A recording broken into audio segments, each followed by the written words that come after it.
A mi edad ya se prefieren más de dos cosas.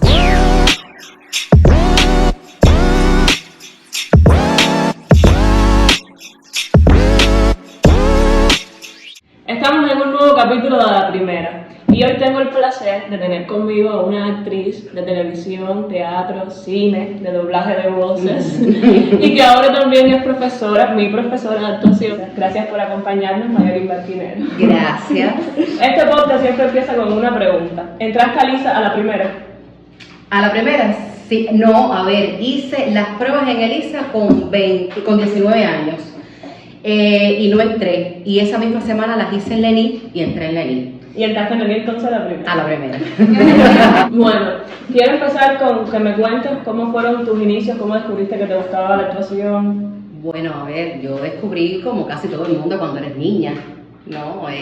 Me hacía muchas historias solas en mi casa. O sea, yo fui una niña que salía poco. Siempre estaba en la casa porque mi abuelita a veces no me dejaba salir porque vivía frente a una avenida muy grande. Y entonces quizás eso de estar dentro de la casa todo el día aburrida en un cuarto mirando, me hizo crearme una cantidad de historias para salir de eso, que yo creo que eso poco a poco, la soledad quizás conmigo misma me fue llevando un poco a querer adentrarme en la vida de otros niños, cuando aquello y después de otras personas. Y ya después empezaba a leer libros y empezaba, sin darme cuenta, a dramatizar, o sea, lo que hace casi todo el mundo, ¿no? Y no podía dejar de hacerlo. Bueno, siempre tú nos hablas a nosotros sobre tu paso por Leni. Creo que eso es algo importante en tu vida. Cuéntanos un poco cómo fue esa experiencia. Ustedes siempre me están diciendo que yo constantemente menciono la ENIT, y claro que sí, la menciono porque fue una escuela maravillosa. Yo creo que era una escuela donde trabajabas todo el tiempo. Yo los recuerdos que tengo de la ENIT es siempre encima del tabloncillo, del escenario. Éramos como abejitas siempre. Además era una escuela que te daba una formación completa. Un actor dando diseño de escenografía, diseño de luces. Es algo muy... Dirección. Yo me negaba, yo decía, yo no quiero dirección, yo quiero ser actriz. Y los profesores me decían, tranquila, que la dirección también te va a servir algún día. Y hoy por hoy me gusta porque... O sea, me da una noción de estar en escena y de cómo yo puedo sobrellevar mi espacio conmigo mismo y con los demás. La ENIT es una escuela maravillosa. ¿Qué hiciste cuando te graduaste de Leni? Lo primero que hice fue ir al grupo de Pepe Santo. Un grupo que en aquella época se llamó Buen Espacio. Había sido premio de la crítica en el año 95, en ese mismo año que me gradué, con una obra preciosa que fue la que me enamoró, Sor Juana Inés, Los sueños prohibidos, Sor Juana Inés de la Cruz. Era un teatro basado en la imagen, en el juego del cuerpo en el escenario. Yo empecé quizás un poco al revés, ¿no? Casi todo el mundo empieza trabajando lo que es la actuación en los grupos donde se trabaje más, un teatro más realista, que tú puedas trabajar. Yo empecé con la imagen, trabajando el cuerpo.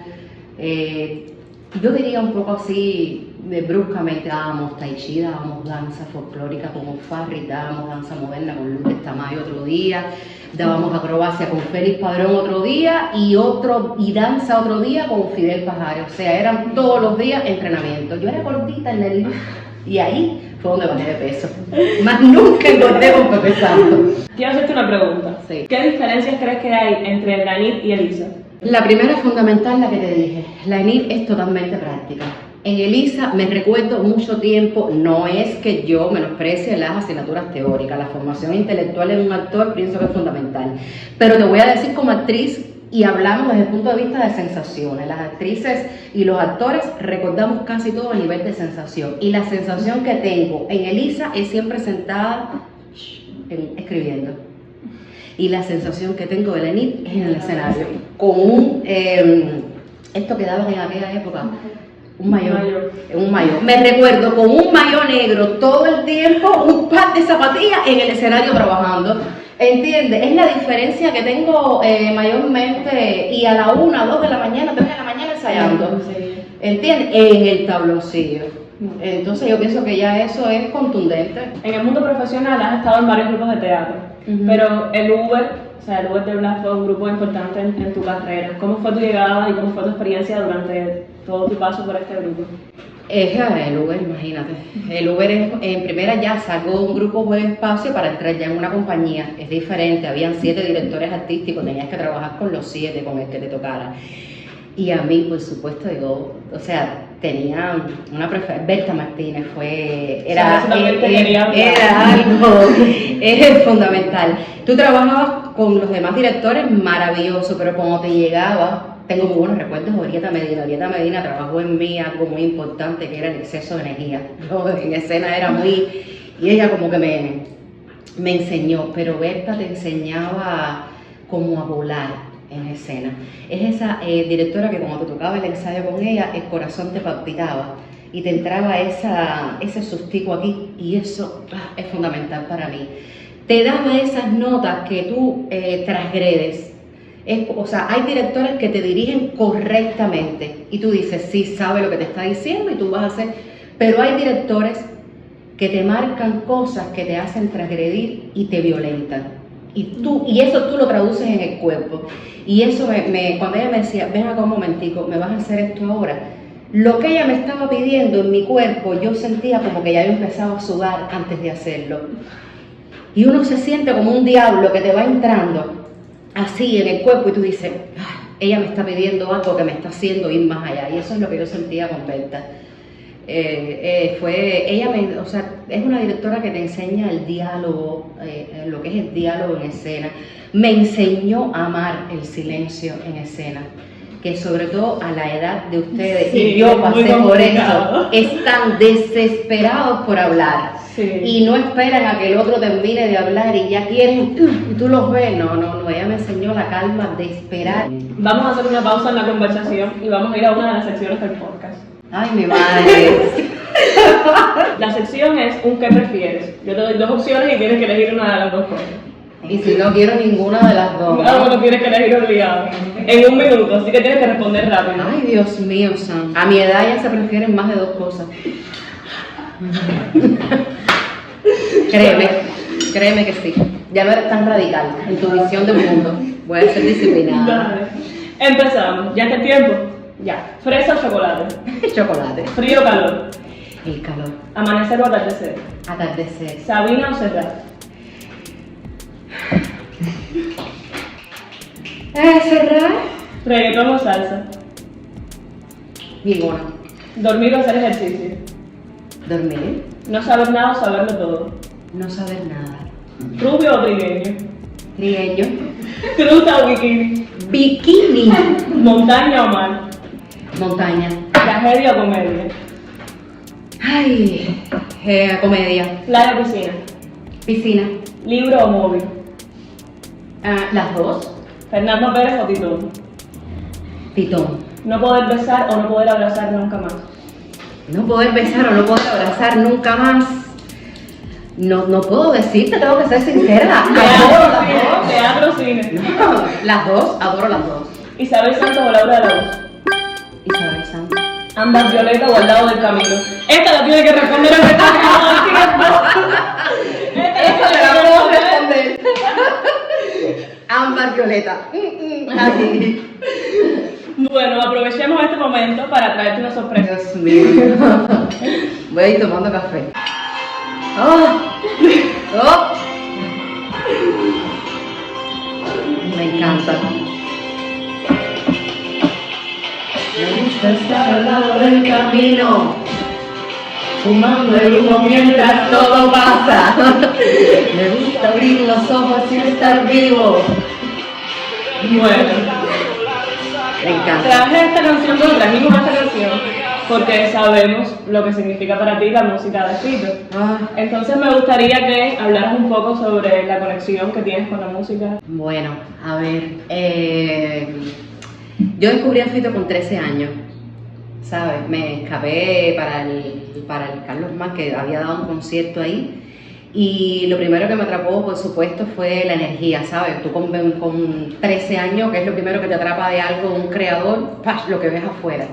Pero después, cuando vas acumulando vivencias, lo que tanto les digo a todas, y nosotros funcionamos con vivencias, la vida de nosotros por eso es tan linda, tan difícil, la de los actores, por las vivencias, me fui conectando emocionalmente con él.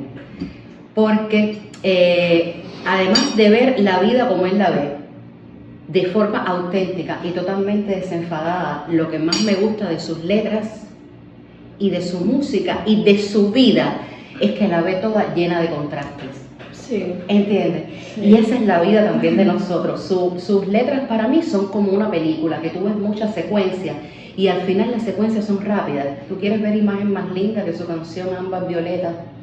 Una mujer que se siente en una estación a la hora que caen los rayos del sol, a hacer una introspección de su vida, y en el momento que tienes revelaciones de su vida, sus ojos se tiñen de un ámbar violeta, y tú dices, ¿qué tiene que ver el ámbar con el violeta? Y tú ves algo así tan raro. Eso es lo que me gusta a mí de su música, que es totalmente rara y hermosa. Regresemos entonces ahora un poco a tu trabajo.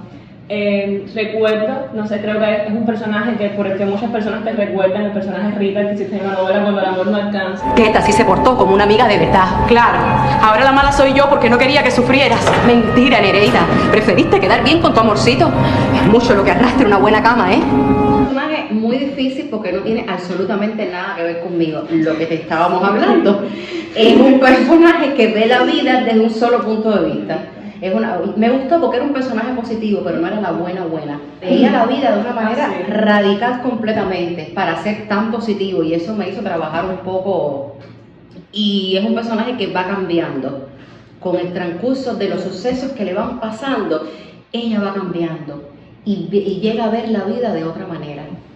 Llega a descubrir otros universos. Es lo que me gusta a mí de la vida. A mí me gusta siempre estar descubriendo cosas y experimentando cosas. Creo que con el paso del tiempo los actores van como encontrando cosas que les funcionan hacer antes de empezar un rodaje o antes, en el teatro, antes de una función. ¿Tienes algún ritual, algo que siempre tengas que hacer antes de comenzar a actuar? Bueno, yo soy súper disciplinada en eso. Mira, yo tengo que ver en mi casa, yo no soy muy organizada. Te soy sincera, aunque yo conozco mi reguero. Es que eso mismo digo yo. Porque yo admito que esa es la justificación que tenemos las desorganizadas. Porque las actrices siempre encontramos justificación a nuestros problemas.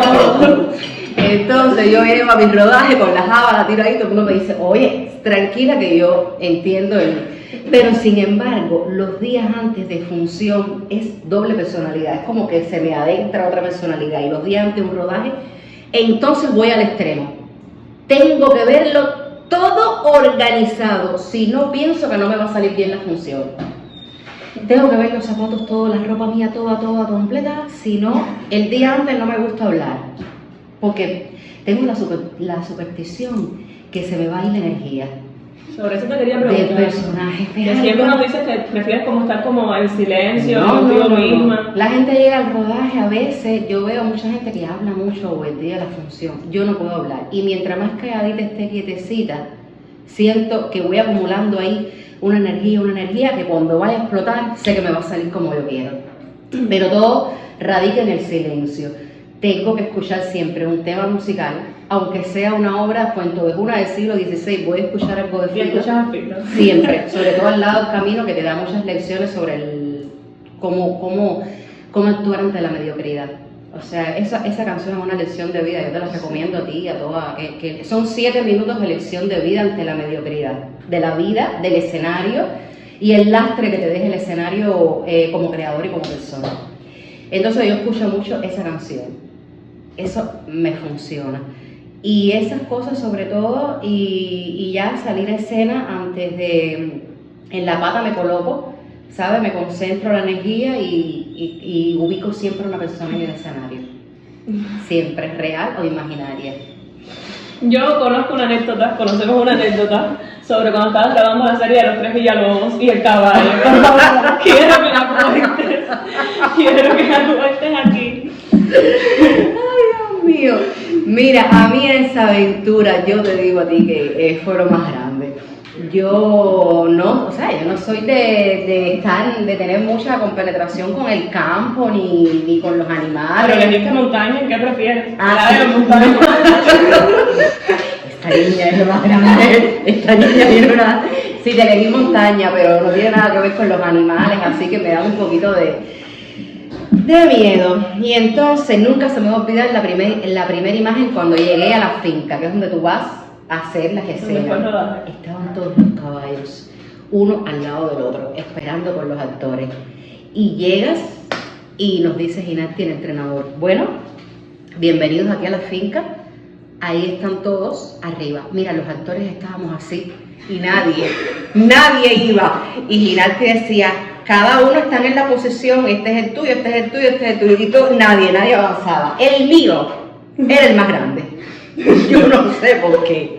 Me han puesto con este tamaño un caballo enorme, nunca se me va a olvidar. Y el nombre era Titi, un nombre que... Mira, dice Ginatti. Bueno, arriba mostrando.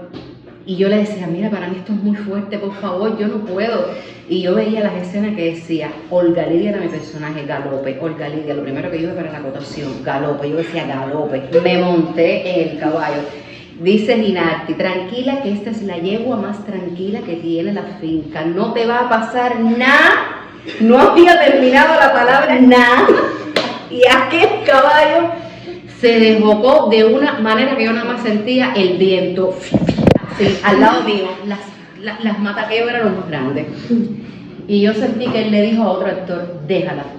Porque el otro actor le dijo, vamos a ir detrás de ella. Dijo, déjala porque ella tiene que aprender. Y realmente el caballo paró cuando quiso, en un pavimento, y ahí fue duro. Solo de oír mi nombre, tiemblan. Un día de estos te matarán, Justino. Es la segunda vez que me lo dices. Y no me arrepiento. Pero es que...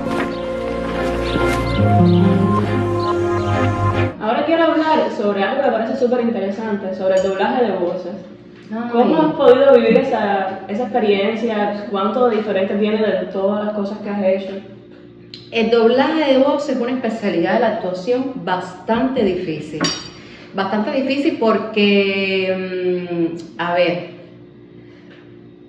no es, hay un tipo de doblaje que se hace en el ICAI que te ponen el animado sin la voz de nadie.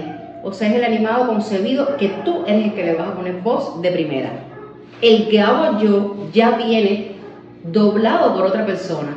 Entonces, estás sintiendo a la otra actriz en el fondo y tienes el guión con lo que vas a decir. O sea, y a veces la otra actriz o es en francés, o es en inglés, o es en chino, y tienes que ir por encima de ese idioma. No es tan simple así, monsieur.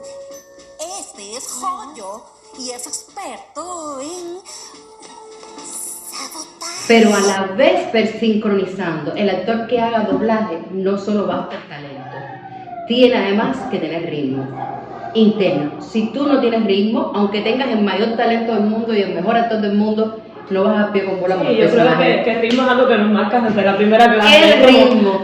Tienes que ir cazándola y saber cuándo ella va a terminar o cuándo va a ir más lenta. Imagínate tú cómo tú lo vas a saber. Es a percepción, es lo que te diga tu estado. Después de haber hecho tantas cosas, de haber pasado por prácticamente todos los medios, ¿por qué la decisión de ir a Lisa a dar clases? ¿Cómo llegas a Lisa? ¿Cómo estás haciendo la experiencia con nosotros? Bueno, la decisión de ir a Lisa no la tomé yo, la tomó Lice. Ella fue la que me llamó y me escribió muy segura y muy decidida. Y yo me dejé llevar. Me dejé llevar además porque estaba en un momento que no estaba bien desde el punto de vista creativo, también anímico, y ella me convenció.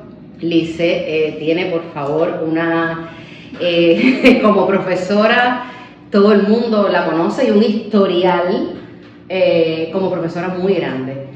Y dicho por todo el mundo, o sea, tú, desde que yo, imagínate, profesora de la ENIT, cuando yo estudiaba en la ENIT, profesora del mejor grupo, yo creo, que ha pasado por la ENIT, profesora de grandes alumnos. Entonces, imagínate tú, y pienso que además tiene un nivel de conocimiento de la pedagogía que es clave, sabe cómo llegar. Eso es algo importante, que no es lo mismo ser director que ser maestro, ser actor que ser maestro. Y ella lo es todo, él lo puede. Y tú ves el resultado ahora mismo con el estreno de Charlotte, el entrenamiento de ustedes tú, de todos ustedes las que están en la obra, todo el mundo me lo dice, el entrenamiento físico de esas muchachas y cómo están en los personajes, te das cuenta. Y pienso que con ese aval, como yo no voy a acceder a eso, estoy aprendiendo muchísimo. Estoy aprendiendo muchísimo con ella y las tengo ustedes y me va de maravilla. ¿Qué crees que es lo mejor que te estás llevando de esta experiencia? O sea, algo específico que hayas sentido con tal vez vernos a nosotros o enseñarnos a nosotros y también un poco verte a ti, creo, también como estuviste en la escuela, ¿no? No sé, una cosa muy linda que me pasa es verme reflejada en ustedes con la edad. Cuando las veo en el tabloncillo me da una alegría muy grande de verlas ahí y también aprendo, cada una tiene su estilo, cada una tiene una forma distinta de llegar al personaje y uno aprende de eso muchísimo. Cada una tiene sus características y uno como profesora ya las va marcando y uno va aprendiendo de todas. Entonces ahora quiero que cojas una de las cartas y que veas qué pregunta tiene la suerte preparada para ti. Coge una. A ver, estas me parece que las pusieron ahí para que yo las coja. Voy a coger esta. ¡Ay! Sin espejuelo. Once in your life. Uy, Guay. ¿A quién más admiro en mi vida? Bueno, de momento te puedo decir que en este minuto a mi hijo admiro muchísimo. Admiro muchísimo a mi hijo porque tiene una inteligencia emocional para su edad que hubiera sido una de mis mayores aspiraciones cuando yo tenía esa edad. Que, ¿sabes? Era totalmente diferente. pasional. Mira, ahora que hablas de eso, te quería preguntar, ¿cómo es para ti siendo actriz? ¿Cómo fue para ti llevar la maternidad y cómo lo es ahora también actualmente? Llevar la maternidad es algo que, a ver, ha sido difícil. Ay, sí, ha sido difícil porque no tiene momentos, o sea, hay momentos muy duros que se llevan, a veces la gente lo ve de una manera totalmente romántica, sobre todo en las redes y tiene su parte de enfrentamiento duro, pues estás formando a otro ser humano, ¿entiendes? En un momento que estamos viviendo que es difícil formar un ser humano nuevo con valores limpios, puros, es muy difícil. Y para mí ha sido difícil llevar mi carrera también con él porque a veces tengo esos momentos de silencio cuando estoy concentrándome o preparándome para un trabajo que a veces él no lo entiende. Claro. Y son momentos de silencio para mí sagrados. Y que siendo él la persona que más amo, no los puede romper. Y eso a veces es difícil llevar con nuestra carrera. Nuestra carrera a veces es un poco egoísta, sí, porque tenemos que tener momentos con nosotros mismos muy duros y estamos implicando siempre a segundas y terceras personas que a veces los dejamos solos. Y entonces está la contradicción de tu vida creativa con tu vida real, y en la vida real hay personas que están esperando por ti y que no entienden a veces que tú necesitas una soledad y un silencio con tu personaje, porque es algo que las personas lo ven como ¿sabes? Aprovechando este momento, mira, creo que, no sé si te pasa que hay como muchos mitos sobre actores y las actrices, hay demasiados mitos. Y uno ahora casi dice como que las personas piensan que los actores están locos, o a veces tú vas por la calle y te paran y te dicen, tú eres actriz, ay, llora. Nunca, es como, ¿por qué? Ay, pero Sheila, ¿por qué tú tocas ese tema? ¿Qué piensas al respecto de eso? ¿Y hay alguno que te gustaría desmentir o algo que te... Sí, dale, mucho. Vamos. Mira, eso a veces me está cohibiendo mi vida diaria, a veces de compartir con personas. Me cohíbe mi vida diaria a veces de montarme en un taxi. A veces me ofrecen en la calle llevarme a un sitio en un transporte y a veces digo que no, porque sé que cuando me monte me van a hacer la misma pregunta. Y la primera que quisiera desmentir es, ay, ustedes cuando hacen una escena de amor sienten algo. Cuando ustedes dan un beso, ay, ustedes deben sentir. Ay, ustedes no se enamoran, ustedes se enamoran del otro, Y lo que quisiera es decirte, entiende que a mí eso me pone mal, me entra como porque cuando estás en ese tipo de escena, yo quisiera decirles, ven a hacerla. A ver, sé que tenemos que lidiar con el público, Claro. pero ¿qué voy a sentir? ¿Qué voy a sentir con tanta gente viéndome ahí delante de mí, entiendes? No, y hay tantas cosas que están pasando por uno y que uno está procesando en ese momento que uno... y además eso es parte de la profesión, es algo que... No, o sea, sacan la conclusión porque sí, no es menos cierto que ha existido un actor, o sea, casos de actores que se han enamorado, Dios mío, es de uno, no sé, lo sacas son casos aislados, pero mayormente eso casi nunca sucede, de que dos actores haciendo una escena de amor se enamoren, casi nunca. A mí no me ha sucedido hasta ahora. ¿Hay algo que sientes que te falta por hacer? Sí, por supuesto. Me faltaría por hacer, creo que muchos personajes. Aunque ya yo pasé esa etapa de aspirar a cierto tipo de personaje o soñar, o sea, yo disfruto lo que me llega. Y lo que me llega, trato de hacerlo lo mejor posible. Y entregarle ese personaje que me llegó ahora es el que estaba soñando, o es el que yo estaba, ¿te das cuenta? Pero tal vez fuera de ti como actriz, o sea, tal vez simplemente Mayelin, algo que cree que le falta por hacer. Me encantaría hacer un musical. Fabuloso. Y yo tengo deudas conmigo misma. A mí me gusta mucho escribir. Quisiera escribir, no sé si un corto o una obra, pero sí, quisiera hacerlo con cosas que he vivido. Entonces, una frase que te repitas mucho tú, que sea como tu lema de vida. Me gusta estar al lado del camino. ¿Por qué hiciste así? Porque gané la apuesta. ¡Gané la apuesta! Sí, siempre voy a estar al lado del camino. Cuando aquí está la mediocridad, la falta de pasión, la maldad, la mentira, yo siempre voy a estar allá del lado allá. Para finalizar, algo que te gustaría recomendar. Un libro, una canción, una película, algo que nos quisieras dejar a nosotros. Imagínate, tantas cosas que me gustaría. Si quisiera dejarles una canción, te repetiría esa. Me gusta estar al lado del camino, que la escuchen. Y bueno, películas, todas las películas que puedan ver de Almodóvar, me gustaría muchísimo que las vieran.